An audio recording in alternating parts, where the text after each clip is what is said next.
교육에 관한 회의도 각 시군구 교육 담당관들, 행정안전부 교육 담당관들, 각 행정사 협회 교육 담당관들하고 각 자주 회의에 저는 꼭 우리 협회 대표로 그때 참석을 했었습니다. 가보면은 행정사들의 자세가 중요하다. 윤리, 자세. 그렇기 때문에 이거에 대해서 특히 강조해달라. 그렇게 얘기한 걸 들었습니다. 그래서 이런 윤리, 자세 가지고 우리가 이제 항상 이런 얘기를 하기 때문에 오늘 말씀드리는데,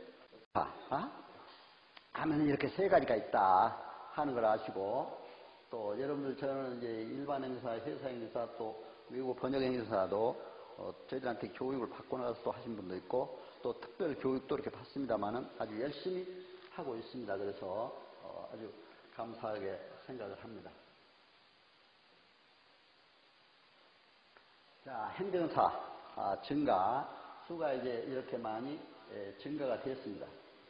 제가 이제 작년 말 현재로 조사를 해보니까 39만 2,500여 명 시대다. 그러니까 이제 금년도 또 몇 만이 나오죠? 그러면 이제 40여만 시대가 왔습니다. 행정사는. 여러분 대단합니다. 행정사의 위력이. 아주 전문 자격사로서는 아주 많은 40여만의 시대가 왔습니다. 공인중개사도 저거 이제 또 그 자격을 갖고 그쪽에 그 교육도 참여하다 보니까 그쪽은 한 50여만 된다고 그러더라고요. 행정사가 40여만. 또 다른 자격사는 다 몇만에 불과합니다. 변호사나 이제 법무사도 다른. 그러나 행정사 40여만 시대입니다. 그러나 행정사님들이 다 다양한 분야의 행정적인 분야에 또 근무하신 분들입니다. 그렇기 때문에 행정사가 대단한 앞으로 위상을 높일 수 있는 절호의 기회다. 이렇게 생각을 합니다. 일본에도 가서 보니까 한 개업 행정사가 46,205명이 있더라고요. 그러면 일본 인구 2억 2,700만 잡고 3,000년간 행정사가 한 명꼴입니다. 그런데 한국의 개업 행정사는 지금 한 8,000여 명, 9,000여 명 뭐 이렇게 됩니다만 실질적으로 일하는 분들은 또 좀 작아요. 그러면 인구 5,100만에 대입했을 때 우리가 약 900,000명이 행정사가 현재는 부족하다. 그런데 이제 어떤 분들은 또 행정사가 많이 나와서 너무 많다. 이제 이런 얘기도 합니다만은 그러나 행정 업무가 얼마나 다양하고 복잡합니까? 이 업무에 비해서 아직도 수가 그렇게 많지는 않습니다. 그러나 얼마나 열심히 해서 성실하게 해서 국민들에게 행정 업무를 잘 해주느냐. 이것이 또 중요하죠. 제가 또 북한 행정을 전공하다 보니까 남북 통일 시에 24,000여 명의 개업 행정사가 필요합니다. 특히 북한은 행정이 없습니다. 정치의 하위 서비스 시스템으로서 행정이 존재합니다. 그렇기 때문에 이런 행정사가 굉장히 앞으로는 우리가 비전이 있는 우리 통일 한국을 위해서도 비전이 있는 이런 시대가 왔다. 이렇게 볼 수가 있습니다. 여러분 그렇게 하시고 행정사수의 긍지와 자긍심을 갖고 열심히 하시면 감사하겠습니다. 자, 지금 이 정부 각 기구들이 나옵니다. 각 기구에 이제 어느 한 부서도 행정사와 관련이 없는 부서가 없습니다. 여러분. 그냥 뭐 우리 행정사들 업무가 많은 특히 우리가 이제 그 국가 유공자 업무라든가 저희 사무실의 국가 유공자 업무도 담당을 하고 있습니다. 그래서 국가 유공자 업무 담당하는 행정사도 있는데 아주 열심히 해서 아주 잘해요. 최고의 국가 유공자 업무를 하고 있습니다. 또 인사 역시도 인사 문제, 징계 문제 뭐 이런 문제가 됐을 때 또 법제처도 우리가 마찬가지입니다. 법제처 어때요? 법률 해석. 저는 서울시 이제 법인 설립 인허가 때문에 서울시에 한번 신청하러 왔는데 서울시 공무원들이 그 얘기를 하더라고요. 법제처의 법 해석이 아주 정확하게 자기들한테 나온 공문을 보여줘요. 뭐냐면은 법인 설립 인허가를 전부 지방관서에 이관이 됐대요. 그러다 보니까 지방관서에 이관됐는데 지방관서는 아주 골치가 아프대요. 너무 많이 와서. 그래서 이제 중앙에서 해야 될 건 중앙에서 해야 되지 않느냐. 이렇게 얘기를 하고 있습니다. 그래서 이제 법제처의 법률 유권 해석을 했더니 전국 단위의 이제 그 대상자 또는 사무소가 있을 때는 중앙관서에 법인 설립 인허가를 해야 된다. 다만 서울시에 한정된 업무라든가 서울시에 또는 그 지방관세에 있는 데는 그 지방관세에 이제 해야 된다 하고 법제처의 법률에서 나와서 또 그렇게 하고 있다 이런 얘기도 들었습니다. 식품관계 얼마나 많습니까? 또 의약품 이런 것도 우리가 해야 될 일이 많고 또 공정거래 어떤 국회에 계셨다 나온 분인데 공정거래 관계 이게 전문으로 하신 분인데 앞으로 이 공정거래에 관해서 특히 열심히 하겠다 이렇게 또 금융위원회라든가 또 국민권익위원회는 우리가 행정심판위원회가 바로 국민권익위원회 안에 있습니다. 그래서 행정심판위원회 또 이제 이런 행정기구들이 다 우리 행정과 관련된다. 기획재정부도 물론 많이 있습니다. 교육부 어때요? 저는 교육부의 학교법인 설립 인하과목도 해봤습니다. 대학 설립 인하과목까지 들어옵니다. 교육부에 또 각 시도 단위의 교육청에 학교 폭력 업무 그렇죠? 다 교육에 관한 업무입니다. 이제 그 외 과학기술부라든가 또 외교부, 외교 통일, 외교 이쪽 분야도 법인 설립 인하가들이 많이 와요. 법무부에는 특히 우리 출입국 관리 업무, 법무부 산하에 굉장히 많이 있습니다. 그리고 국방부에도 이제 우리 국가 유공자 관계 업무라든가 또 행정안전부 우리 직접 상급관청, 감독관청이죠. 문화체육관광부. 문화체육관광부는 저는 제가 이제 직접 문화체육관광부의 업무도 여러 차례 해봤습니다. 특히 저작권 업무, 또 문화예술에 관한 업무, 이런 거는 우리 행사들에서 참여해야 되는 업무예요. 제가 이제 어느 날 갑자기 가수협회에서 법인 설립을 하나 해달라고 왔어요. 갔어요.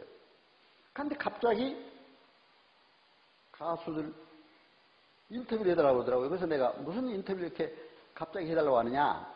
인터뷰를 하려면 메이크업도 하고 TV에 나가는데 잘해야지 이게 안 된다 했더니 아예 그냥 했어도 된다고 해서 그냥 30분을 그냥 인터뷰 해줬어요. 행정사로서 법인 설립 절차를.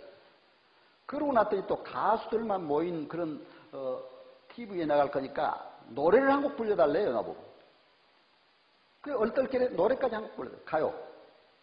요즘에 트로트 가요 뜨지 않아요. 그런데 그래서 그 법인 설립에도 참여해본 문화예술. 그래서 이제 거기에 따라서 제가 저작권 행정. 이제 작사를 하거나 작곡을 하거나 기타 노래를 부르거나 직접 음악 저작권 옆에 또 등록을 해주는 그런 업무도 많이 해봤습니다. 문화예술 다양하지 않아요? 이제 농림축산식품부 또 산업 이제 통상자원부 이런 다 우리와 관련된 일들이 많이 있습니다. 보건복지부, 복지업. 저는 보건복지업, 복지법인도 여러 차례 해봤는데 어느 때는 심지어는 병원을 하나 설립해달라 이런 게 왔어요. 병원 설립하는데 그 큰 규모인데 종합병원 100병동 이상 병원을 설립해달라. 그래서 제가 이제 그걸 하다 보니까 거기에 이제 관련된 법을 아까 말씀드렸잖아요. 종합적으로 다 연구해서 시행령, 시행규칙까지 알아보고 듣고 이렇게 해서 이제 또 현장 조사까지 해야 돼요. 과연 그 도시 안에 백병동이 들어갈 수 있느냐? 그 지방자치단체 다 알아봤습니다. 들어갈 수 있다. 그러니까 시작을 한 거죠. 그렇죠? 그런 것도 다 이게 점검을 해서 행정사들이 얼마나 할 일이 많습니다. 환경부. 저는 환경분쟁조정위원회도 가봤습니다. 참석해가지고 한번 보는데 거기에서 굉장히 그 환경분쟁조정에 관한 게 우리 행정사들이 해야 될 일이 많은데 또 환경에 관한 또 전문가들이 거기에 많이 참여를 하고 있더라고요. 그래서 환경분쟁조정위원회 가서 보니까 이제 지방에 가면 축사들이 많아서 축사들이 아파트에 소음이 나면 그 큰 소리 들으면 다 축사들이 또 소들이 죽어간대요. 그래서 그걸 또 분쟁을 신청. 분쟁조정위원회에 엽니다. 그리고 이제 환경부 환경조정위원회 또 한 가지 제가 그때 그런 의견도 제시했어요. 제가 이제 바로 수도권 안에 이쪽에 또 도시지역도 가봤는데 그쪽에 가서 보니까 축사들이 많아가지고 아파트 옆에 아파트 주민들이 도대체 못 살겠다고 그래요. 냄새가 나서 그렇죠? 역으로. 그럼 아파트 주민들도 분쟁을 또 그 축사를 상대로 해서 좀 내보내달라 분쟁을 조정하는 경우도 있습니다. 얼마나 우리 행정사들이 해야 되는 일이 많습니까? 고용노동부는 물론 노무사들이 해야 됩니다만은 그러나 여기도 행정적인 건 또 행정사들이 해야 됩니다. 저는 실질적으로 임금을 안 줬다고 어떤 사람이 강남 대치동에서 학원을 경영하는데 학원을 폐쇄하라고 그랬어요. 그러니까 어떻게 합니까? 나한테 찾아왔어요. 행정사님 이것 좀 해결해 달라고. 제가 어떻게 하겠습니까? 노무사한테 가라고. 물론 할 수 있어요. 그러나 저는 내가 행정사 할 수 있는 일을 다 했습니다. 우선 내용증의 우편을 썼어요. 써가지고 당사자들에게 다 보내고 환경부도, 노동부에도 보냈어요. 잘 해결됐어요. 조정해서 서로. 그런 경우도 있습니다. 그렇기 때문에 이런 또 여성가족부, 국토교통부는 지금 우리 특히 토지보상 업무, 국토에 관한 업무, 이런 게 굉장히 많습니다. 저는 이제 공인중개사 자격도 1회 때 받고 공인중개사 업무도 가끔 이제 이렇게 그 변호사들 또 우리 행정사들 함께 공인중개사 업무 중에 또 이제 그 부동산 시세 확인서도 우리 행정사들이 주로 하고 있습니다. 그래서 이렇게 이제 갔는데 재개발 재건축 지역에 지금 요즘에 주택이 모자라가지고 공급 대책 때문에 재개발 재건축을 많이 활성화하고 있습니다. 또 해야 되죠. 낙후된 지역, 노후된 집들은 다 재건축 재개발을 해야 되니까 그때 사실은 행정관청 허가가 있어야 되지 않아요. 조합 설립 인허가부터. 이게 행정사들이 전부 해야 될 일인데 지금은 사실은 행정사들이 깊이 관여는 못하고 있어요. 이것도 역시 행정사와 변호사들이 하도록 되어 있습니다. 그래서 변호사들은 많이 참여하고 있습니다. 아까 출입국 관련 업무도 행정사, 변호사들이 이렇게 하도록 아예 이렇게 규정이 됐습니다. 이번에도 제가 보수교육을 받는데 행정사, 변호사 이렇게 딱 정해져 있더라고요. 교육 받는 사람들이. 해양수산부는 아까 회사 행정에 관한 거, 회사 행정, 중소벤처기업부. 여기는 이제 주로 경영지도사들이 많이 일을 하고 있습니다. 경영지도사. 저는 경영지도사 자격도 제가 이제 받았습니다. 그때 행정학 박사, 경영학 박사, 경제학 박사들이 신청을 하라고 해서 한 3개월 교육을 받고 시험도 치렀어요. 학교 가니까 자격을 주더라고요. 그 자격을 받고 실질적으로 한 100개 기업 진단 지도를 해봤습니다. 대기업은 가서 강의를 해줬습니다. 조직관리, 인사관리, 재무관리에 대해서. 또 대기업의 경영 고문으로도 제가 일해봤습니다. 이렇게 하다 보니까 굉장히 또 이 중소, 그런데 여기 또 경영 지도사들은 또 그쪽에서 자기들이 해야 될 일이다. 이렇게 얘기를 하고 있습니다. 그러나 이게 경영 지도에 관한, 저는 이거를 했기 때문에 중국에도 한 20여 개성 돌아다니면서 거기 관료들, 성장, 시장, 현장, 관료들 대상으로 경영 전략에 대해서 강의를 쭉 했어요. 중국이 바로 우리 한국과 수교한 이후에 그런 걸 잘 알아야 되겠다. 자기들이 필요해서 저희들 초청해가지고 강의를 했는데 20개 성 돌아다니는데 그렇게 성장 시장들이 열심히 강의 듣더라고요. 여러분도 지금 제 강의를 아주 너무 열심히 듣고 계세요. 벌써 얼굴 보면 다 압니다. 그렇죠? 근데 그렇게 열심히 듣고 노트에 가면 듣더라고요. 그래서 그 사람들이 지금은 경영에 대해서 굉장히 지금 경제적으로 성장해가는 모습을 볼 수가 있습니다. 중국에 가서 제가 이제 화학 성분 펄프 공장 그것도 진단 지도를 해봤어요. 10,000명이 근무하고 있는. 그런데 이래 중국의 공장들은 전부 거기에 학교도 있고 뭐 병원도 있고 다 있더라고요. 그래서 거기에 역시 이제 그때 당시에 공산주의 그 색채가 아직도 남아 있었기 때문에 그 공산주의에 대한 아직도 정치는 공산주의잖아요. 그 경제는 뭐 이렇게 좀 약간 자유시장 약간 개방적으로 가고 있지만 그래서 이제 이런 그 어려운 난점도 있더라 하는 걸 제가 진단해서 설정을 가르쳐 주었습니다. 이렇게 해서 이런 경영지도자 자격사들하고 관련되는데 또 밑에 청급은 전부 다른 자격사들하고 관련이 있죠. 관세청은 국세청은 세무사, 관세청은 관세사, 조달청은 우리 통계청이나 우리 행정사들이 관계합니다만 검찰청, 그렇죠? 법무사나 또 검사, 변호사 관계된 사법기관, 또 이제 병무청은 물론 우리 행정사들, 방위산업청, 또 이제 경찰청 뭐 당연히 우리 행정사들이 전부 이제 해야 될 이런 일이요. 소방청, 문화재청, 또 농촌진흥청, 산림청. 요즘에 산림에 관해서도 이제 굉장히 그 산림이 뭐 침입수라든가 그게 다 죽어간다고 그러더라고요. 그래서 이런 것들이 행정사들이 앞으로 해야 되고 또 여러 가지 특허청은 비유지사, 또 기상청 이런 전부 우리가 이제 행정사와 관련된 일이 각 정부 중앙부처 업무 중에 많다 하는 것을 볼 수가 있습니다. 자, 그러면 법률 연구, 행정사는 이제 제가 행정사 법령 제도에 관해서 여러분들에게 말씀을 드리기 때문에 법률에 대해서 정확하게 알아야 됩니다. 자, 국회 법률정보 시스템을 통해서 최근 개정된 법을 항상 점검을 해봐야 됩니다. 국가정보법령정보센터를 통해서 아까 법률 해석이라든가 법률에 새롭게 나오는 거, 이것도 알아봐야 됩니다. 또 대법원 종합법률 정보를 통해서는 판례를 우리 행정사 관련된 게 굉장히 많습니다. 여러 가지 판례. 행정절차법의 위반이다, 아니다 하는 게 재판에 들어가서 행정사와 직접 관련된 이런 것들이 상당히 많이 있어요. 그래서 이런 것도 바로 알아봐야 됩니다. 국가 전문자에서 행정사는 바로 행정법률가로서 이런 법률 문제를 종합적으로 알아야 된다. 그리고 이제 대통령령, 시행령이죠.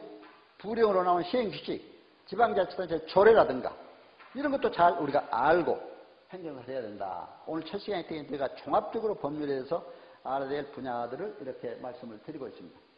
또 행정사나 행정처분과 관련된 실질적인 업무를 효율적으로 수행하기 위해서는 행정사 업무 수행의 기본 바탕이 되는 법률, 시행령, 시행규칙, 조례, 판례, 행정심판 체결, 인용사례 등 연구가 선행돼야 된다.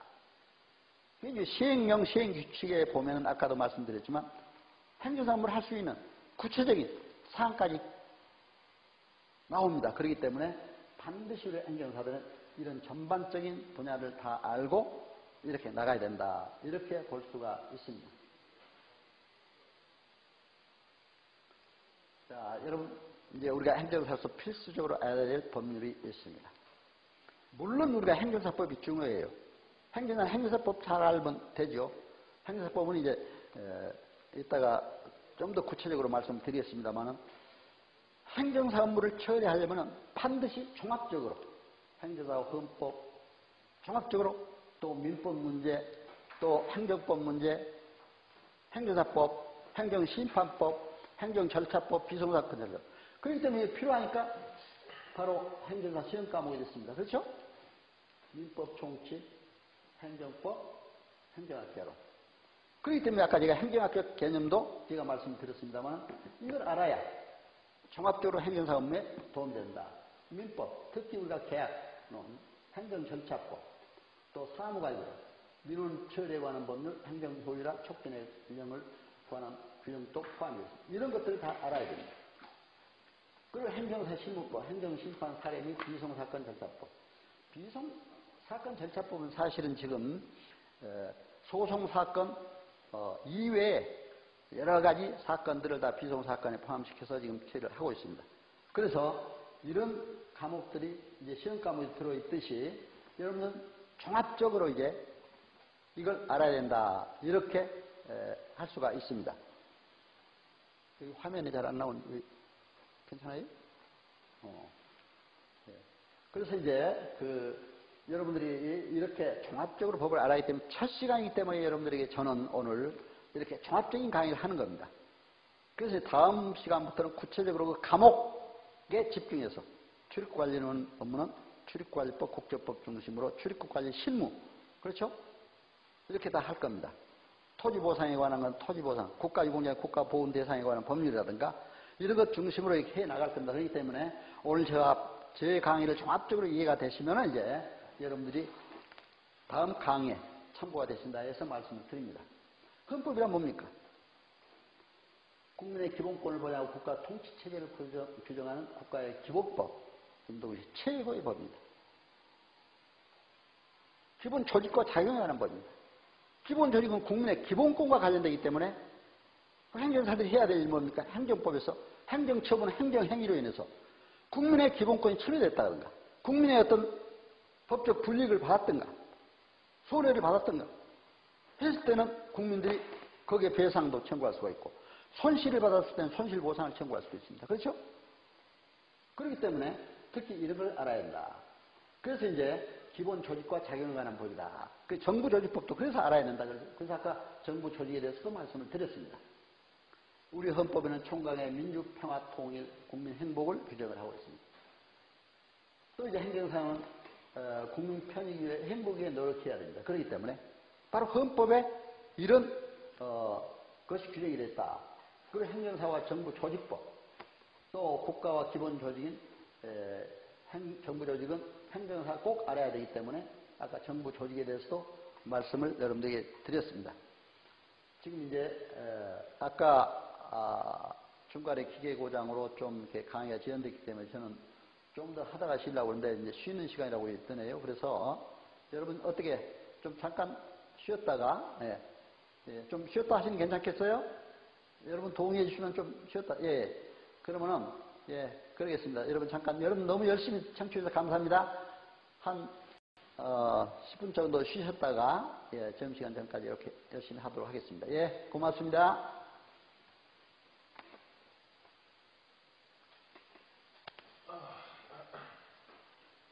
약간 왜 그랬어요? 모르겠습니다. 갑자기 이게 첫 시간에 너무 그러니까 앞에 한번 써보시겠어요? 정말. 좀 미치겠습니다. 이거 돈도 안 주고 자기 같은 거 다 맞추려고 하고 이름 산더미처럼 시키고 야간하지 야간 수당도 안 주는데 그래?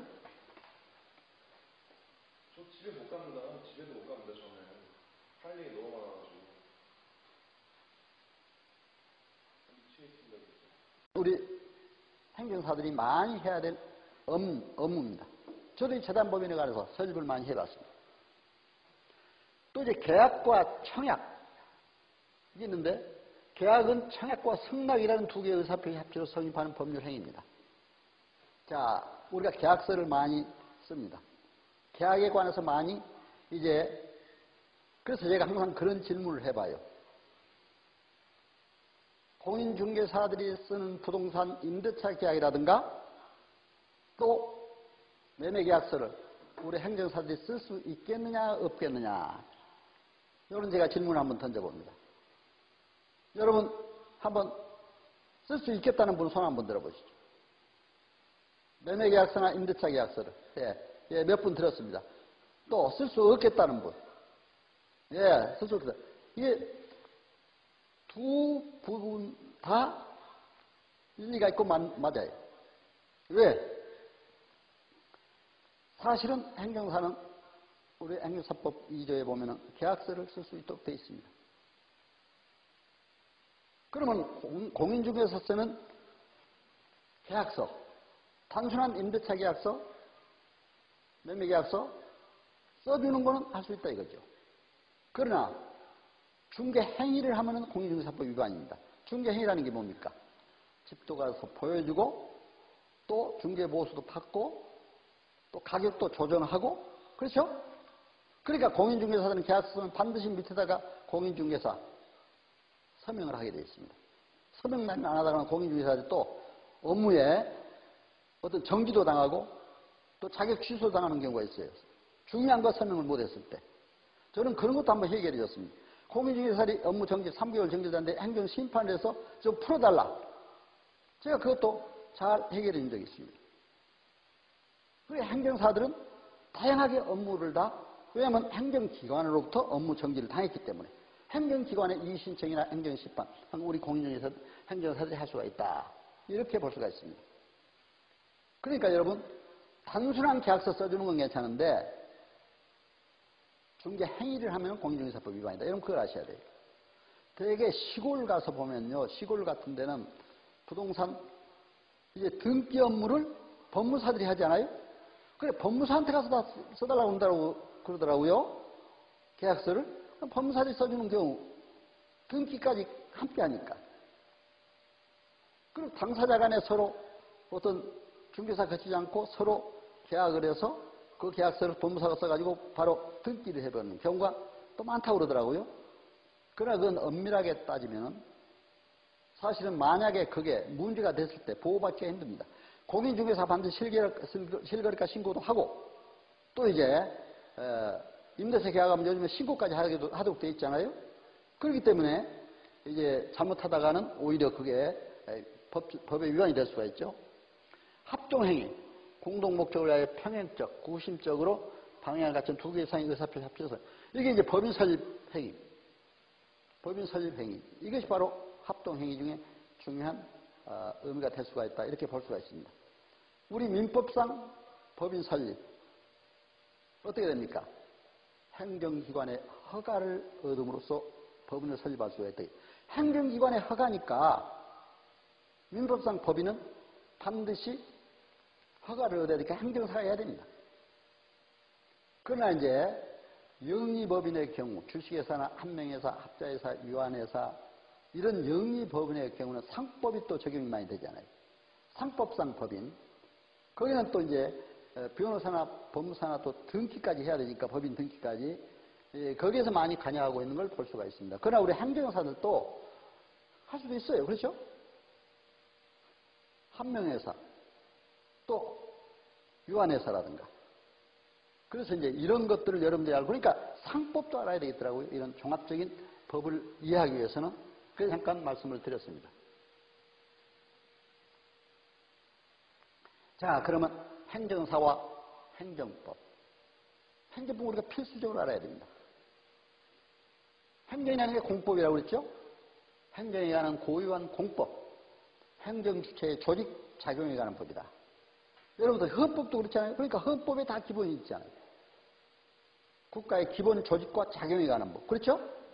여기 또 행정주체의 조직 작용에 관한 법. 행정구제에 관한 법. 이게 바로 행정법입니다. 그게 다 법이라는 게 함께 통하는 맥락이 있습니다. 그래서 아까 헌법이 되겠지만 바로 헌법 23조의 손실보상, 토지보상 업무는 바로 헌법 23조에 근거한다고 제가 말씀을 항상 드리고 있습니다. 바로 이 손실보상 업무. 그러나 행정법은 공법적 성격을 갖고 있기 때문에 행정사는 반드시 알아야 합니다. 행정에 관한 법이 얼마나 많습니까? 저는 이제 행정법을 공부하면서 총론, 강론 나눠지는데 그렇게 다양해요. 이런 다양한 법을 우리가 다 알아야 됩니다. 그러나 여러분 그렇다고 머리가 한계가 있는 건데 어떻게 다 법을 알 수가 있습니까? 그렇죠?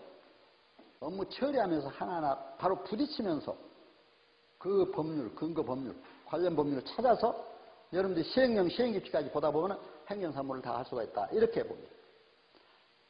자, 행정법의 원칙, 법률유보의 원칙, 비례의 원칙, 행정자기구속의 원칙, 신뢰보호의 원칙, 부당제로. 내가 왜 이거는 다 줄을 치면서 말씀드리냐. 행정심판서 쓸 때요, 반드시 이 원칙을 잘 알아야 됩니다. 지금 우리 어떻습니까? 행정사님들은 이제 공직에 그동안에 계시다 나오신 분들이 이제 많고 시험 출신도 있지만, 그러나 지금은 어때요? 행정사는 공무원들이 위법 부당하고 잘못된 행위를 우리가 찾아내서 국민의 편에 서서 국민을 구제해 주는 게 어떻게 아이러니하죠? 우리가 공직생활 해봤기 때문에 그걸 알잖아요. 저도 공직생활 해봤지만 사실 어느 때 좀 대충 해버릴 때도 있을 수가 있어요. 그렇죠? 바쁘다 보면은 그러나 법률, 반드시 법률에 근거해야 된다. 어떤 법인가요? 예를 들면은 노래방에서 어떤 미성년에게 맥주를 팔아가지고 걸렸다. 음악산업진흥에 관한 법률을 알아야 돼. 그렇죠? 그렇기 때문에 이런 법에 근거해서 과연 그 법에 위반된 행정심판을 내렸느냐, 아니죠. 행정처분을 내렸느냐, 행정행위를 했느냐. 그걸 예면에 봐야 됩니다. 행정심판 쓸 때. 비례 원칙, 공익과 사익의 비례가 되고 있느냐. 그렇죠? 특히 이건 손실보상, 토지보상 업무에서 공익사익의 비례 원칙은 강조가 된 거죠. 예를 들면 공도로를 내는데 사유재산들이 침해가 많이 됐습니다. 수용이 당했습니다. 그러면 공익에 대한 이익보다 사유재산에 대한 보상이 미미했다 하면 이건 또 행정심판의 대상이 될 수가 있잖아요. 그렇죠? 이런 것들이 바로 비례 원칙이다. 행정자기구속의 원칙. 행정은 바로 행정기관 자체, 자기가 하는 일에 대해서는 자기가 책임지는 그런 거 있고, 신뢰보호의 원칙, 바로 믿음을 줘야 된다. 신뢰입니다. 행정기관은. 그런데 이제 여러분들 공직생활 하신 분들은 대개 다 이제 국민들이 일단은 신뢰를 해주더라고요. 저도 그런 이점이 있어요. 그렇죠? 공직생활 했다면 좀 신뢰를 해줘요. 그렇다고 막 행정사 시험 보신 분들 신뢰 안 해준다는 얘기가 아닙니다. 시험 보신 분들도 이제 공직과 똑같이 하나의 원칙이 됐습니다. 바로 국민에게 신뢰를 주는 행정사들이 다 되면 함께 그런 마음으로 해야 됩니다. 부당결부 금지의 원칙. 어떤 기부를 했는데 기부한 땅에다가 큰 건물을 짓겠다든가 그 사람에게 혜택을 줬다든가 안 되잖아요. 이런 게 잘못됐을 때는 하나의 행정심판 이런 대상이 될 수가 있다. 이렇게 볼 수가 있습니다. 행정행위란 뭡니까? 행정청의 법 아래서 구체적 사실에 관한 법 집행으로 수행하는 권력적 단독행위다. 자, 민법상 법률의 행위하고는 좀 다르죠. 왜? 민법상은 뭡니까? 단독행위도 있고 계약도 있고 합동행위도 있습니다. 그렇죠? 권력적 단독행위입니다. 행정기관의 권력적 단독행위. 물론 그렇다고 국민의 의사를 무시하는 게 아니에요. 국민의 의사도 들어야 됩니다. 행정 절차를 통해서 행정 절차상 하자가 있으면 또 안 돼요. 행정심판 대상이 돼요. 과연 의견 드려야 될 그 의견 청취를 했느냐. 그렇죠? 또 행정처분을 내리면서 언제까지 이의신청을 하라, 언제까지 행정심판 청구를 하라. 행정심판 청구에 불변 기간이 있습니다. 뭡니까? 행정처분이 있은 날로부터 180일 이내. 그렇죠? 행정처분이 있음을 안 날로부터 90일 이내. 그러나 지진이나 기타 자연재해로 인해서는 그 재해가 끝나고 나서 이제 또 얼마간 기간, 이런 유예 기간이 있습니다. 이런 것들을 알아야 돼요.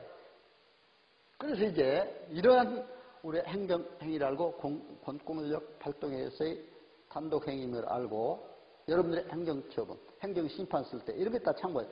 그러니까 행정심판법도 알아야지만 행정법에서 이런 다 근거가 나옵니다.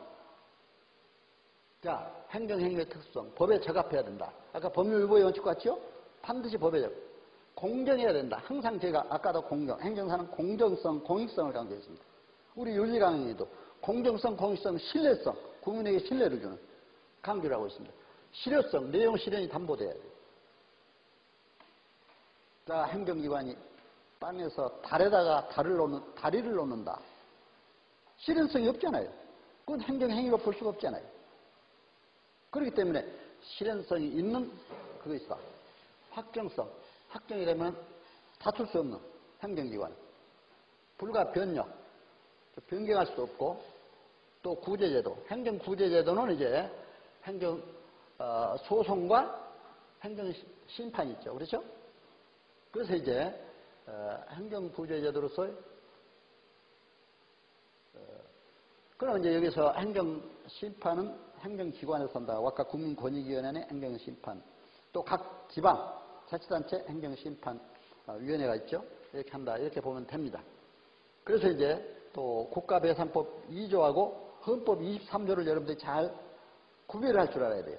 국가배상법 제2조는 뭡니까? 국민이 위법한 국가행위로 인해서 손해를 받았을 때 손해배상 청구. 위법이죠. 손실보상은 뭡니까? 헌법 23조에 규정된. 그래서 헌법을 알아야 한다고 그랬죠. 적법한 국가행위로 인해서 국민이 손실을 당했을 때. 그렇죠? 말이 다르죠. 그게 바로 손실보상. 이게 대표적인 우리 토지보상 업무입니다. 행정사가 해야 될 토지보상 업무다. 여러분들 이걸 기본적인 걸 우선 아시고 여러분들이 나가면 행정사로서 성공할 수가 있다. 이렇게 볼 수가 있습니다. 자, 행정심판에 관해서는 이제 제가 간략간략하게 중요한 것만 설명해드려요. 왜냐하면 행정심판 이론 실제에 대해서 그 시간에 또 자세히 얘기를 합니다. 그래서 여기에서는 이제 개념, 중요한 거, 행정법에서 또 행정심판으로 나온다. 그래서 쟁소는 행정소송과 행정심판이 있다. 행정심판은 우리가 해야 될 일이니까 행정소송은 변호사가 해야 될 일이에요. 변호사 판검사. 그렇죠? 그러나 행정심판은 행정사가 해야 될 일이다. 행정적인 위법, 부당한 처분, 그 밖에 공권력의 행사, 불행사 등으로 인해서 이제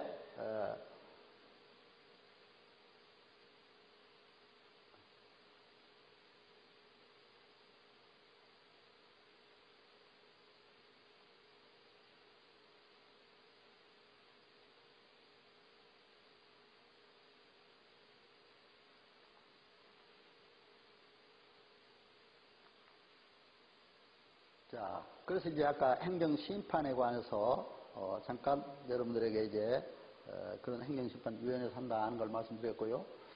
이제 행정심판 전치주의라는 게 여러분들이 좀 또 아셔야 됩니다. 전치주의는 뭡니까? 그런데 임의적 행정심판 전치주의가 원칙입니다, 사실은. 행정소송을 먼저 해도 되고 행정심판을 먼저 해도 되고, 그러나 필요적 행정심판 정치주의가 적용되는 게 뭡니까? 특별법상 공무원 징계, 토지수용 재결, 노동위원회 재결, 각종 세법상의 처분, 음주운전 등은 반드시 필요적 반드시 행정심판을 먼저 거쳐야 됩니다. 행정심판 안 거치고 행정소송으로 가면은 바로 거기서 다시 행정심판 거쳐오라고 그래요. 제가 실질적으로 이런 경우를 행정법원에 가서 발견했습니다. 또 저는 이제 우리 사무실에 서초동 법원 앞에 우리 사무실에 행정사 실무 교육을 많이 받으러 그때 왔을 때 반드시 실습 교육장으로 선택한 데가 3군데가 있어요. 뭐냐? 행정법원. 내가 제일 먼저 행정 업무를 했던 국적 취득, 출입 관리 사무소. 그 다음에 자동차 등록 업무가 지금 행정사 자격이 없는 사람들이 주로 이 업무를 하고 있어요. 그 자동차 등록 사업소, 그 서초구청에, 제가 서초구에 사무실이 있기 때문에, 또 서초구 양재동에 있기 때문에 행정법원도 꼭 갑니다. 근데 자동차 등록 업무도 거기 굉장히 이제 우리가 행정사도 해야 되는데 난 많이 못하고 있어요. 다른 자격사도 없는 사람들이 거기 업무를, 그래서 그게 그 팀장이 우리한테 설명을 하더라고요. 왜? 자동차 등록을 이렇게 행정사님들이 아니고 다른 사람들이 이렇게 많이 가져오는데 하루에 한 30건도 가져온대요. 보통 3만 원, 4만 원 이렇게 받는데 30건이면 얼마입니까? 그렇게 모두 그래. 행정사들이 이 업무만 해도 굉장히 많다. 이런 얘기도 하는 걸 들었습니다. 근데 돈이 문제가 아니라 행정사 업무를 우리가 정말 아직 손이 미치지 못하고 있다 하는 걸 말씀을 드린 겁니다. 출입관리 업무도 아까 마찬가지입니다. 여행사들이 그동안에 많이 해왔습니다. 그러나 우리가 행정사들이 앞으로 그것도 중심이 돼서 해야 됩니다. 그런데 이제 지금 행정법원에 갔더니 어떤 걸 했는 줄 알아요? 동영상을 딱 보여요. 행정법원에 그 실무수습을 갔더니 동영상을 보여주면서 어떤 동영상을 보여주느냐.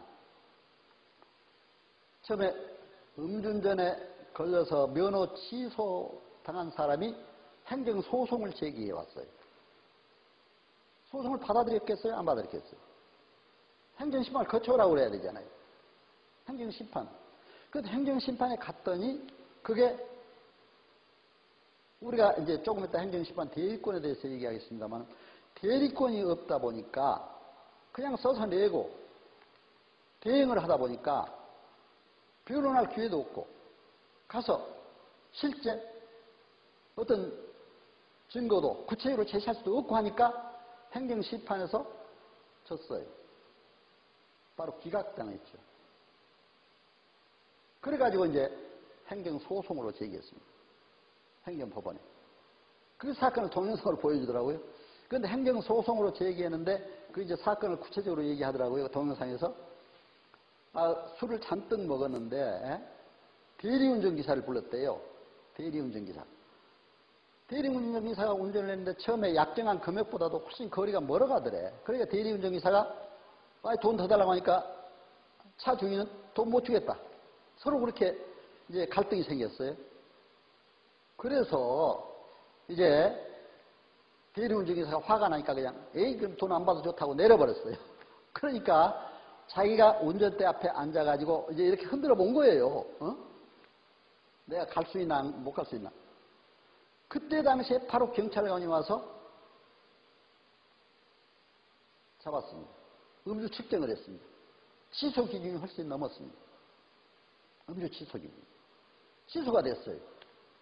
그래서 그게 이제 행정심판에서는 기각됐고 증거를 제출을 제대로 못해가지고 기각됐는데 행정소송으로 왔어요. 거기에서 이제 이 사람이 소송하면서 증거를 잘 수려요. 그럼 내가 이걸 빠져나오려면 어떻게 해야 되겠는가? 내가 운전 안 했다는 게 입증을 해야 되잖아요. 그러니까 그 대리운전기사를 찾아갔대요. 찾아가서 내가 운전 안 한 걸 입증해달라. 내가 이 자리에 있었다. 당신 이 자리에 내려놓고 왔지 않느냐. 이 자리에 나는 그냥 이렇게 자꾸만 있었는데 안 했는데 이렇게 됐다. 하니까 그걸 이제 사진 찍어가지고 다 보여주면서 소송할 때 증거로 제출하고 그런 가서 진술도 하고 그랬습니다. 그래 결국에 승소 판결을 받았어요. 어떻게 됩니까? 뛸 듯이 기뻐하면서 이제 음주운전 면허 취소를 취소한다 이런 판결이 나왔잖아요. 취소를 취소하면 어떻게 됩니까? 다시 원상으로 회복되잖아요. 그러니까 막 기뻐서 날 때 그 동영상을 보여주더라고요. 그러니까 참 내가 그때 그 행정법원 판사들이 고마운 게 우리 행정사들이 한 30명이 가는데 그렇게 친절하게 잘해주고 막 재판도 다 보여주고 동영상도 미리 그렇게 행정사들만 보여주고 또 행정사건에 관한 그런 여러 가지 재판 과정도 보여주고 올 때 또 선물도 하나 주고 그러더라고요. 이게 정말 감사해요. 저는 그래서 그렇습니다. 우리 사법기관, 우리 행정사들이 정말 서로 우리가 좋은 관계 속에서 이렇게 해야 되는데 그러나 우리 업역에 있어서만은 행정사 업역을 찾아야 된다. 대리권이 없는 거. 이건 반드시 찾아야 되잖아요. 그래서 이제 말씀을 드립니다.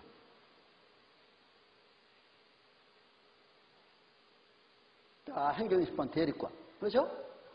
행정사는 행정심판은 대리권이 행정사 법상은 규정되지 않았어요. 행정사 법에 규정이 돼야 돼요. 그게 규정이 되어 있잖아요. 그런데 행정심판법 18조 보면은 행정사는 위원회 허가를 받아야 된다. 중앙행정심판의 허가를 받는 경우에는 대리권이 있다고 그래요. 그런데 행정심판위원회 그 심판할 때마다 허가를 받아서 대리권 가지려고 얼마나 복잡해요. 또 가서 대리권을 보장받을 수도 행정사법이 없으니까 또 보장받을 수 없잖아요. 그래서 안 되는. 그러니까 우리는 반드시 이거라 행정사법에 앞으로 대리권을 꼭 넣어야 된다. 여러분도 함께 우리가 노력을 해가야 됩니다. 우리가 무슨 뭐 변호사들이 규정됐으니까 우리가 꼭 그런 게 아니에요. 그런데 이제 우리가 우리 업역을 찾아야 된다 해서 하는 얘기입니다. 그래서 여러분들이 이거는 꼭 반드시 해야 된다. 행정심판법 18조 3항 변호사는 대리인으로 하도록 되어 있잖아요. 이게 좀 잘못된, 그렇죠? 변호사도 있으면 행정사도 돼 있어야 되죠. 이런 걸 여러분들이 아시고 이제 우리가 함께 대응해야 된다. 그렇게 말씀을 드립니다.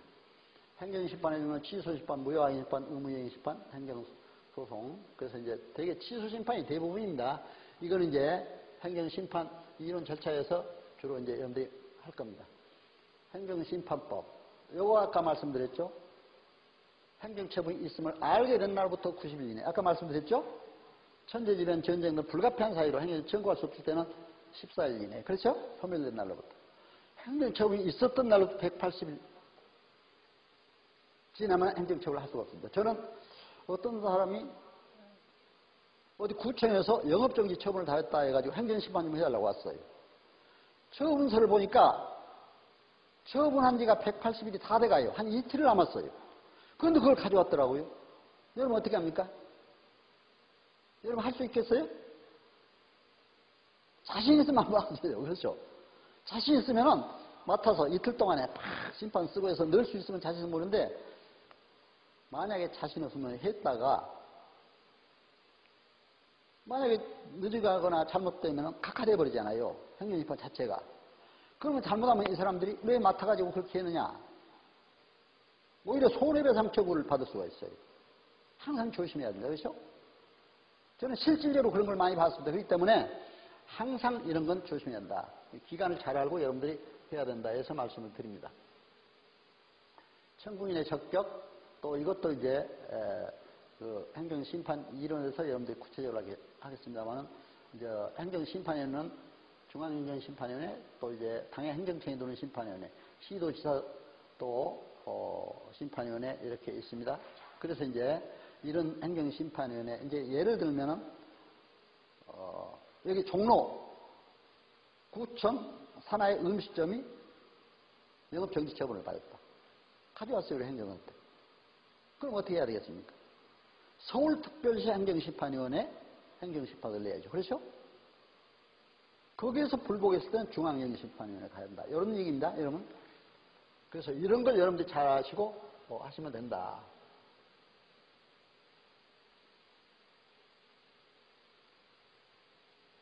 자, 이제 행정사법 여기에 대해서 잠깐 말씀드렸습니다. 행정사 제도의 변화 및 영역, 요거는 아까 우리 교육연수원장님께서 행정사에 대해서 말씀을 잘 해주셨습니다. 그래서 이제 제가 특히 이제 최근에 우리 8개 협회가 하나로 통합이 돼서 바로 이게 하나로 빌딩이거든요. 종로에. 하나로 빌딩에서 하나로 됐습니다. 참 의미가 있어요. 8개 협회가. 그래서 작년 6월 10일, 아니, 2021년, 금년이죠. 6월 10일 날, 제가 그때 이제 처음 이사로서 이사회 오전에 마치고, 이제 초대 이사로서 처음 이사회를 마치고, 바로 이제 국방 컨벤션센터에서 김만복 회장님 초대 이제 회장 취임식과 함께 새로운 행정사회 출범, 대한행사의 출범식이 있었습니다. 너무나 그때 감격적이었습니다. 저도 그 자리에 가봤는데 수많은 기관단체에서 화환도 왔습니다. 정말 감사했어요. 이런 역사적인 일이 이루어졌는데 이제는 우리가 대한행정사회에서 명실공히 하나가 돼서 정말 우리 행정사의 위상도 높이고 행정사의 업무 영역도 찾고 또 국민을 위해서 국가의 공익을 위해서 섬기고 봉사하는 우리 행정사들이 다 돼야 된다 이렇게 생각을 합니다. 자, 행정사법이 그동안에 개정이 됐습니다. 개정의 주요 내용을 보면은 3명 이상 행정사로 법인 설립을 하도록 있다. 행정사법 25조에 또 대한행정사회 설립해서 행정사는 회원으로 의무적으로 가입하도록 이렇게 규정하고 있습니다. 26회 의무적으로 가입하도록 회원으로 또 퇴직 전 1년 내 근무한 행정기관 관련 업무 수임 불가하다. 시행령 21조 2항에 그러면 퇴직권 행정기관은 어디냐 하는 걸 이따가 또 설명을 드리겠습니다. 그건 정부 부처뿐만 아니라 지방자치단체 공공기관 또 국회, 법원, 헌법재판소라든가 이런 데서 행정 업무를 담당하는 기관까지도 포함을 시키고 있다. 이걸 여러분들이 이제 참고로 하시고 이따가 그 법조항을 별도로 말씀드리겠습니다. 행정사 연수교육을 2년마다 16시간 이렇게 하도록 되어 있습니다. 행정사 종류는 일반 행정사, 또 번역행정사, 회사행사 이렇게 종류가 되어 있고 또 이제 시험 면제 요건으로는 또 규정이 되어 있고 업무 신고 중 대여할선은 절대로 하지 못하도록 그렇게 해서 이제 행사법이 2020년 5월 20일 국회에 통과가 돼서 이제 시행령이 행사법 시행령이 6월 1일 대통령령으로 통과돼서 6월 10일 시행이 돼서 바로 이제 행정안전부령으로 시행 규칙도 나오고 해서 지금 행정사로서의 업무를 하고 있는 겁니다. 그렇게 해서 여러분들이 우리 행정사로서 이런 자긍심을 가지시고 이러한 법 테두리 속에서 우리가 행정사가 일을 하고 있다 하는 것을 여러분들이 아시면 됩니다. 자, 행정사 준수사항, 행사법 시행령 21조 이제 이에 공무원 퇴직 전 근무한 행정기관에 대한 인허가, 신청 청구, 신고 등의 대리를 퇴직 후 1년 동안은 수임할 수 없다. 이렇게 되어 있습니다. 말하자면 정관 예우 뭐를 않겠다 이런 얘기잖아요. 행정사법 제21조 1항 5호에 따른 업무, 인가, 허가, 면허 등을 받기 위하여 행정기관에 신청, 청구, 신고 등의 대리를 퇴직한 날로부터 1년 동안 수입할 수 없다. 지난 6월 1일 국무회의에 통과된 시행된 행사법 시행령 6월 10일 여기에 보면 수임이 제한되는 기관의 범위 국회, 법원, 헌법재판소 이제 그러한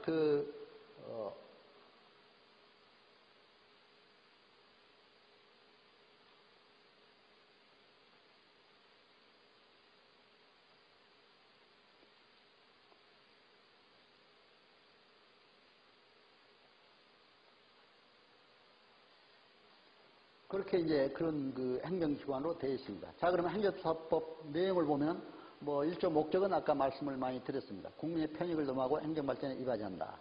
2조 업무, 이것은 우리가 이제 중요하니까 여러분들 아셔야죠. 행정사는 다른 사람의 위임을 받아, 업무를 수행한다. 다음 각호의 업무를 수행한다. 그렇게 제가 위임계약서를 쓴다고 그랬잖아요. 위임계약서. 위임을 받아서 업무를 수행하도록. 저는 그래서 위임계약서를 꼭 씁니다. 계약서 쓰고 이게 업무를 처리할 때 이제 다음에 업무 처리부도 얘기했습니다만 여러분 그때마다 업무 처리부를 작성해 둬야 돼요. 그래서 업무 처리부가 있어야 또 다음에 저는 서초구청에서 꼭 7월달 되면은 업무 처리를 내달라고 이렇게 요청이 오더라고요. 그러면 작년 7월 1일부터 6월 말까지 1년 동안 걸 내달라. 이렇게 이제 요청이 와요. 그러면 미리 정리 안 해두면 또 그걸 또 더듬어서 하려면 힘들잖아요. 이게 상담 일지라든가 이런 처리도 여러분들이 행정사 업무 할 때 이걸 다 해줘야 된다 해서 말씀을 드립니다. 그 다음에 이제 행정가 기관에 제출한 서류, 민원행정. 여러분 민원행정에서 또 이의신청서라든가 진정서, 내용증명, 기타 행정신문 이런 쓰는 걸 다 이제 여러분들이 그쪽에서 다시 한번 구체적으로 또 설명이 될 겁니다. 권리의무나 사실증명에 관한 서류의 작성, 행정기관에 관련된 서류의 번역, 이것은 번역이면서 갈 일이죠. 또 1호부터 3호까지 규정에 따라 작성된 서류의 제출 대행. 주로 이제 여기 제출 대행이니까 이건 본인의 이름으로 우리가 대행만 해줍니다. 대리하고 대행하고 그 민법상 차이가 있잖아요. 민법상 대리라는 게 뭡니까? 본인의 이름으로 대리자가 해주는 거예요. 바로 대리권. 그래서 대리권자는 바로 대리권자의 이름도 써줍니다. 그래서 이런 게 좀 차이가 있다. 인가, 허가, 면허 등을 받기 위해서는 이때는 대리를 하도록 되어 있어요. 그렇죠? 그런데 이것도 이제 이때 대리권, 인허가 신청은 대리권이 있는데 이때도 만약에 인허가 거부됐을 때가 문제예요. 아까 행정기관의 행정처분, 율법보다는 행정처분, 부작위로 인한 거부행위. 부작위 뭡니까? 인허가 신청을 했는데 행정기관이 받아들이지 않았어요. 대학법인 설립 인허가를 신청했는데 똑같은 조건에서 어느 사람이 해주고 나는 안 해줬어요. 행정심판, 부작위로 인한 행정심판을 청구할 수가 있잖아요. 이때 대리권이 있어야 되는 대리권이 없으니까 이제 이게 좀 복잡해진 것이죠. 그래서 우리가 대리권을 빨리 가져와야 된다 하는 얘기가 나옵니다. 또 행정관계 법령 및 자문, 저는 이거 행정 컨설팅이라는 말을 많이 씁니다. 왜? 컨설팅의 용어도 보면은 반드시 상담해주고 자문해주고 이런 얘기가 나옵니다. 고객을 상담해서 그 업무를 진단해주고 지도해주는 게 컨설팅이거든요. 그래서 이제 다음에 창업 컨설팅에 가서 이 문제도 좀 더 구체적으로 말씀드리겠습니다. 또 사실조사관계, 교통사고 문제 사실조사. 이것도 우리가 별도로 시간에 여러분들에게 구체적으로 설명을 드릴 겁니다. 민원 처리에 관한 법률 2조. 제가 이제 여기에서 행정기관, 이건 민원행정에 관해서도 설명을 하겠지만 여기서 제가 잠깐 그 행정기관에 대해서 이제 여기서 이렇게 관련이 되어 있다. 국회, 법원, 헌법재판소, 중앙선거 관련의 행정사무를 처리하는 기관, 그렇죠?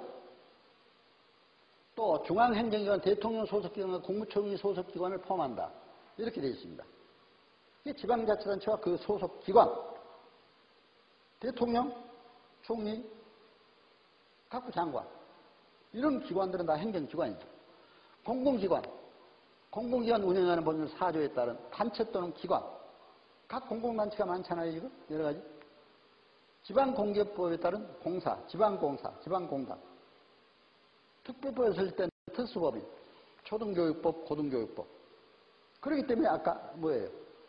초등학교, 중고등학교, 대학교, 법인, 학교법인 설립 인허가 행정사들이 할 수 있고, 또 초중고등학교에서는 학교 폭력에 관한 그런 문제도 우리 행정사들이 할 수가 있다. 그래서 말씀을 드린 겁니다. 그리고 법령 자치법규에 따라 행정권한이 있거나 행정권한을 위임 또는 위탁받은 법인 또는 행정기관의 위탁을 받은 법인 또는 단체, 이것도 행정기관으로 볼 수가 있다. 이런 의미가 있습니다. 행정절차법상 행정기관, 이것도 거의 같이 나와요. 그렇죠? 여러분은 행정절차법상 행정절차를 우리가 잘 알아야 됩니다. 행정절차에 하자가 있으면 행정심판의 대상이 돼요. 그러니까 절차에서 하자가 없어야 됩니다. 그런데 여기서 이제 행정절차에 관한 공통적인 사항을 규정할 국민의 행정참여를 국민의 행정참여를 도모하기 위해서 행정절차법이 있는 거거든요. 그리고 공정성, 투명성. 아까 이제 공정성, 투명성.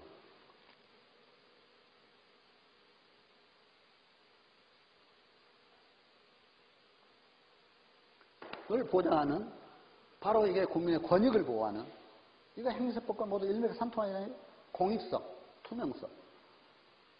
또 이제 여기에서 행정청이라 하면 행정기관의 의사를 표시하는 국가 또는 지방자치단체, 기타 법령, 자치법규 위에서 행정권을 권한을 가지고 있거나 위임 또는 위탁받은 공공단체나 그 기관 또는 사인, 위탁을 받았다면 사인도 또 공공적인 행정 업무를 수행한다 이렇게 볼 수가 있는 것이죠.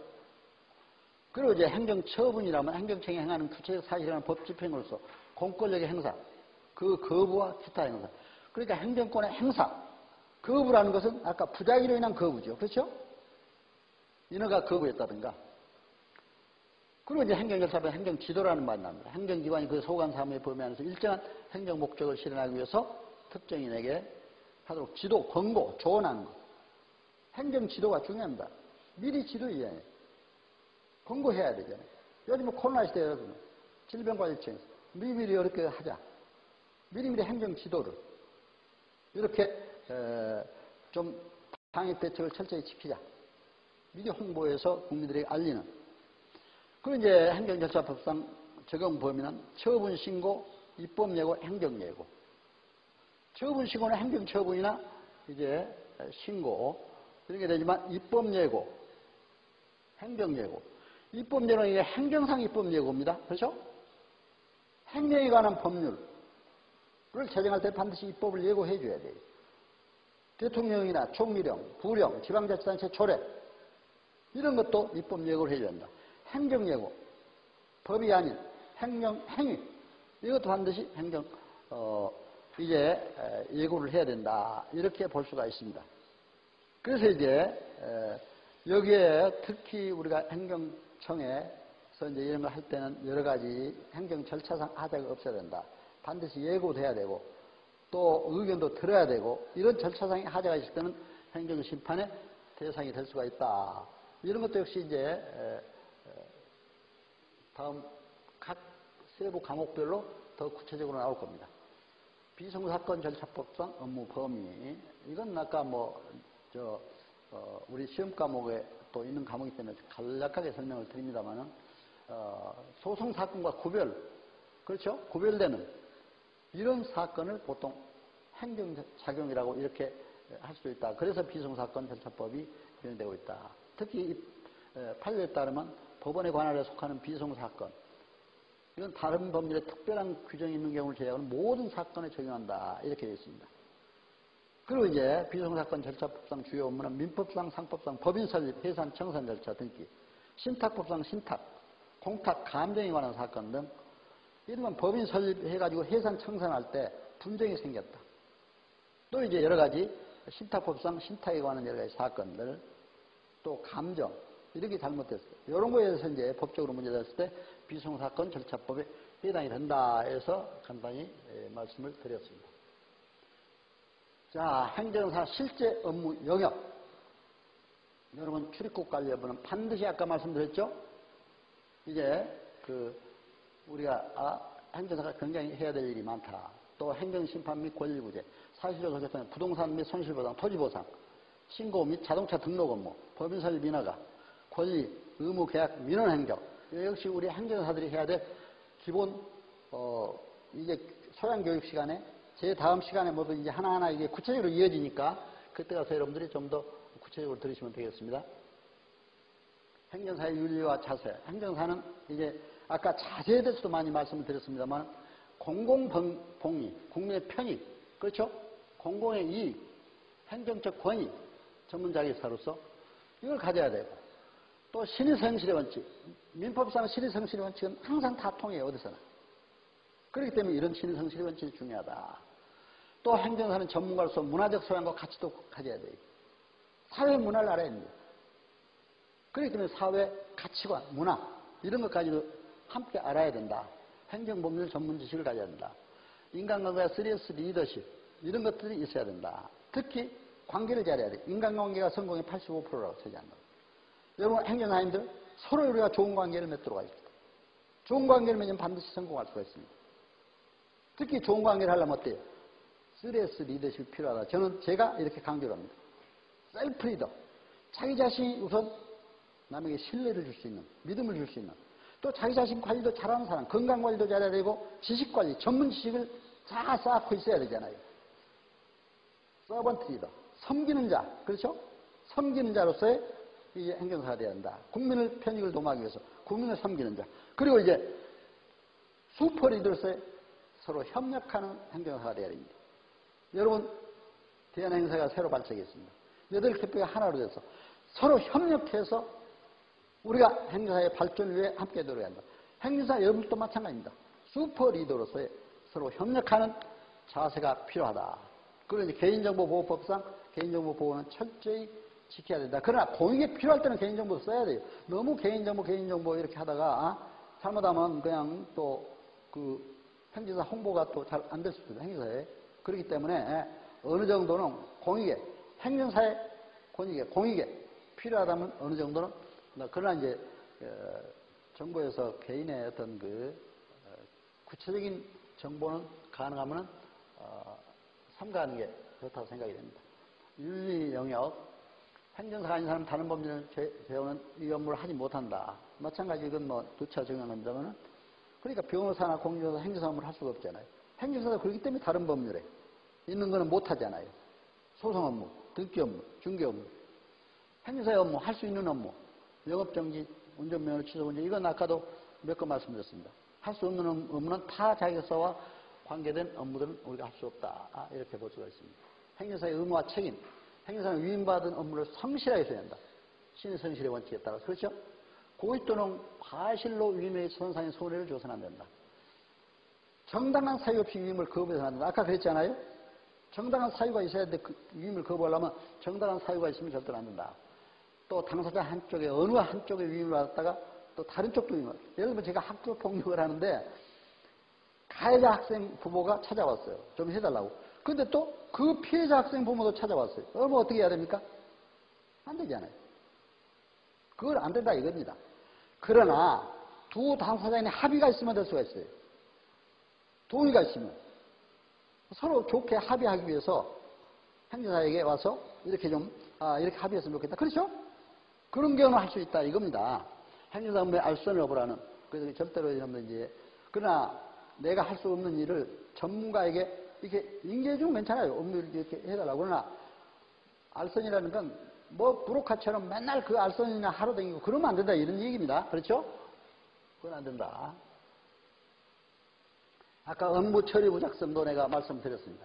행정사는 비밀 업무를 지켜야 되고 이런 업무 처리부를 반드시 작성을 해야 된다. 또 이제 행정사 업무 실제로는 여러분들이 이제 오늘 행정사 교육을 받고 자격을 취득해서 기본 실무 소양 교육을 받고 나서는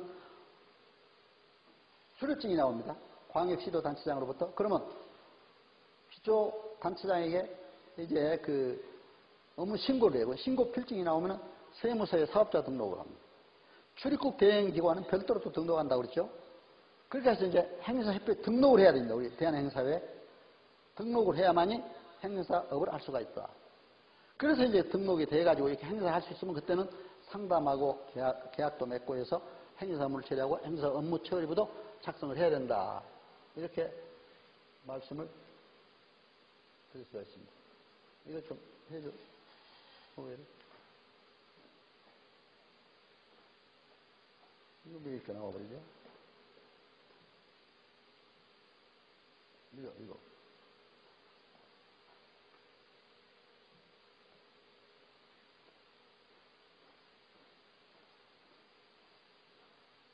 주요 업무 관련 법령. 이것도 이제 아까 제가 처음부터 말씀드렸죠. 국가유공자 업무는 유공자 예우 및 지원에 관한 법률, 보문도 보상 대상 지원에 관한 법률, 영업정지시는 공유위생법, 식품위생법 이런 거, 또 음주운전에 관한 도로교통법, 이런 기본 법들을 알아야 됩니다. 출입관련 출입국관련법, 국적법, 또 학교폭력에 관한 법률, 또 이제 건축, 불법 건축물. 저는 불법 건축물 이런 것도 해봤어요. 그런데 한 7, 8천만 원 어떤 게 과징금이라고 할까요? 그게 나왔어요. 그래가지고 제가 이제 이거 이시청을 내고 이렇게 해가지고 여러 가지 했더니 좀 감축이 된 경우도 있습니다. 손실 토지보상 업무, 이것도 이제 공시가격 조정. 아파트 동대표들, 동대표 회장, 아파트 동대표들이 저를 찾아와서 이거 공시가격이 너무 올랐으니까 해달라. 이거는 처음에는 의견서를 내주고 그 다음에 이의신청을 내고 이의신청도 안 되면 행정심판까지 가야 돼요. 그렇죠? 그렇게 해서 약간씩 조정도 됐어요. 그래서 이런 경우가 있다. 환경부정 조정, 아까도 이제 얘기했습니다. 자동차 등록, 자동차관리법, 교통사고조사, 사회복지업무 이런 법들을 알고 우리가 나가야 된다. 해서 여러분들에게 말씀을 드립니다.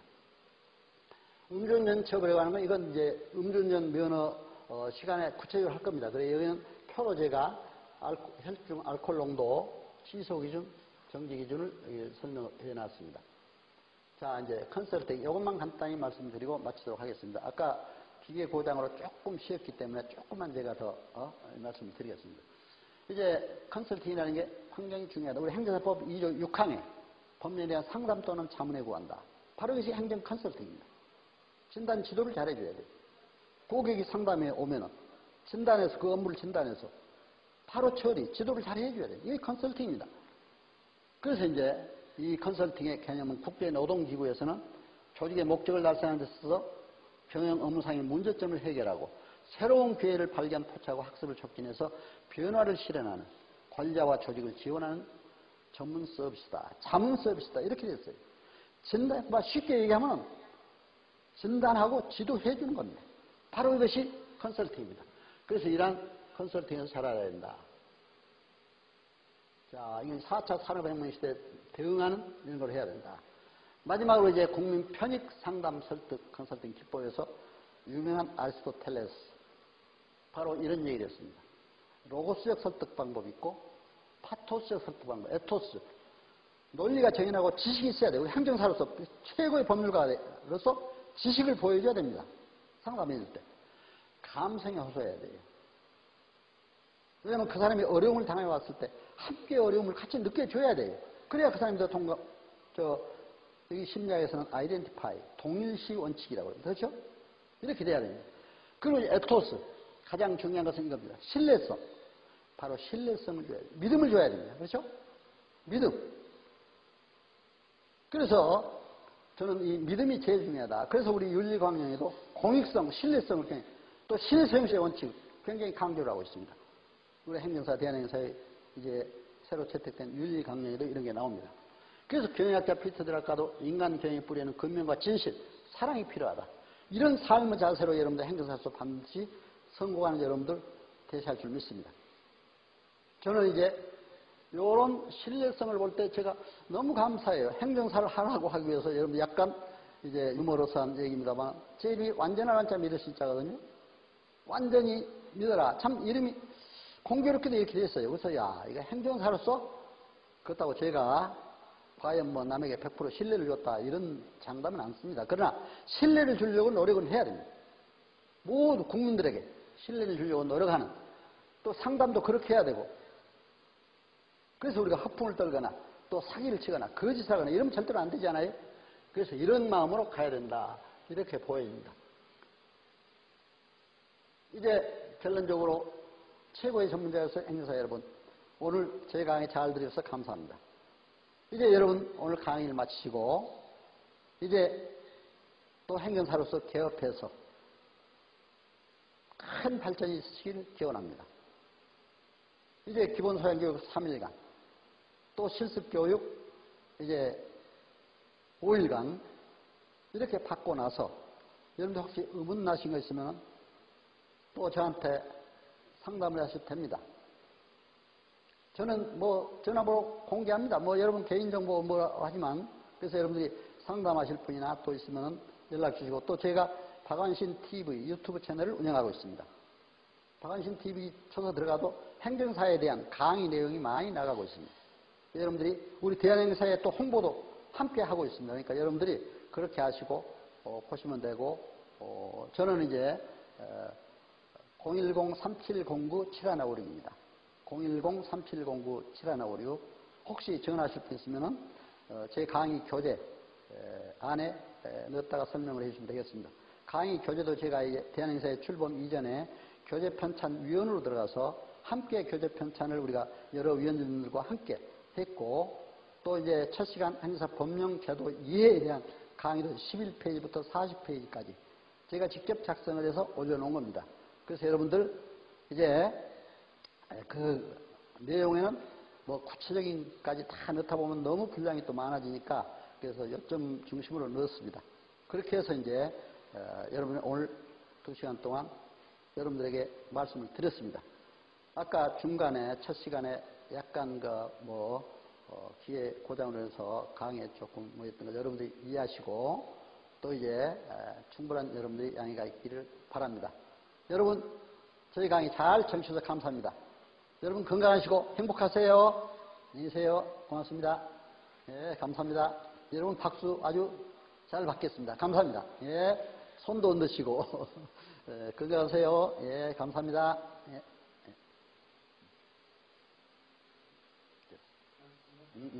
됐죠. 뒷시간은 괜찮았죠.